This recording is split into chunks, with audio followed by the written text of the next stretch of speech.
Ya keçməzdən əvvəl kanala abunə olmağı və videonu bəyənməyi unutmayın. Fevralın 17-sində Bakıda və Abşeron yarımadasında hava şəraitinin dəyişkən buludlu olacağı, arabir tutulacağı, əsasən yağmursuz keçəcəyi gözlənilir.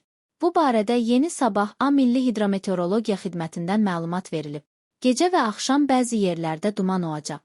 Mülayim cənub-qərb küləyi axşam şimal-qərb küləyi ilə əvəzlənəcək. Havanın temperaturu gecə 4-8 dərəcə isti, gündüz 15-19 dərəcə isti olacaq.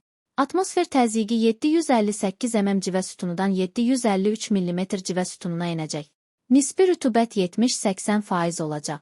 Azərbaycanın rayonlarında hava şəraiti əsasən yağmursuz olacaq. Gecə və səhər bəzi dağlıq və dağətəyi rayonlarda duman. Qərb küləyi bəzi yerlərdə arabir güclənəcək. Havanın temperaturu gecə 5-10 dərəcə isti, gündüz 19-23 dərəcə isti, dağlarda gecə 3-8 dərəcə isti, gündüz 13-18 dərəcə isti olacaq.